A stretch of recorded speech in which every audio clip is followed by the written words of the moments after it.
Billy King be on general. Listen, independent artists, you can make a lot of money off your music if you wasn't so focused on only streams. You can make 17 ways you can make money off one song. I learned that from my OG friend, right? But when you get into it, it's a lot of different royalties you can collect based off one song. So what I'm gonna do today is I'm gonna go through a couple royalties. I'm gonna go through some ones that you probably don't see a lot of. It is a lot of them that people are familiar with, but some that I see people skip over is some of the most fundamental, valuable ones. So first royalty we're gonna talk about, and I'm reading this off my phone because it's a lot of information and I know it my way, but I want to break it down to where anybody can understand it. So first royalties I'm gonna go over is sync royalties, right? Now my writing is kind of crazy because I could have been a doctor, but they ain't paid me enough, right? So that's why I did music. So we're gonna go through sync royalties, right? So sync licensing, let me write this right fast. Sync royalties, right? Jumping that up, but it's all right. Sync royalties is basically when they put your music in film, TV, games, all that. It's people that's making music specifically for that. I forgot his name. I think it's Vince Staples. He was telling he made an album just for sync licensing. That means people pick your song up and then you license it to them. You still own the song, but you license it for them to use it.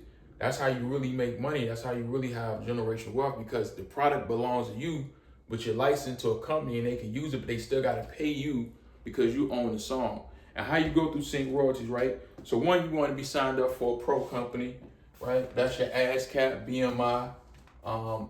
There's a lot of them, but ASCAP, BMI, let's keep it simple. Those are the most popular ones. Then you're going to want to get you a publishing company. A lot of people don't know about publishing, but you are signed up with distribution companies. CD Baby got one. I believe TuneCore got one as well. It's called CD Baby Pro Publishing. Song Trust is a popular one as well, right? I know a lot of people use Song Trust, right? So you want to be signed up with one of them publishing companies. You also want to get your songs copyrighted, because if you can't prove the song belong to you, it don't belong to you, right? So you want to get your song copyrighted, and you also want to get into sync license libraries. You're going to submit your tracks to music libraries. Some popular ones is Epic Sound, Audio Jungle. Let me repeat that again. You want to get your music in sync license libraries. And those are different ones like Epic Sound, Music Bed. I'm familiar with Music Bed. There's a few of them though. But I just try to get most of the popular ones and Audio Jungle on there, right? So you're going to want to make sure you get in that sync license library. You want to build relationships with filmmakers, supervisors. How you going to find filmmakers and supervisors? You're going to go on LinkedIn.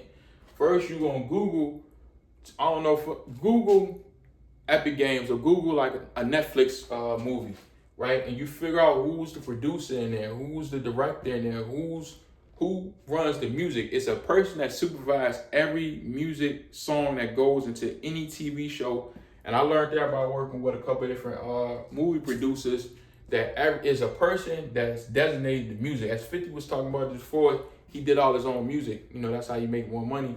But it's a person that supervises the music.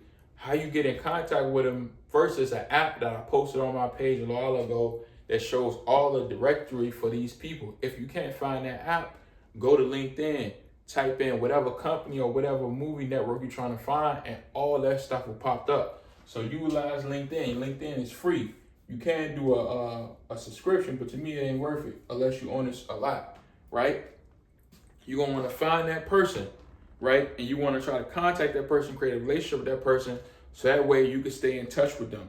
From that, it's just grinding out, making the best songs, getting it picked up, continue pitching it, continue talking to these people. But the most important things, because that's really just networking, the most important things you're going to want to do to even be eligible to even talk to them, because if you don't have none of this, ain't no point in talking to them, right? So sync royalties, ASCAP, BMI, get your publishing company, Song Trust, CD Baby, get it in the sync license library, Music Bed, Audio Jungle.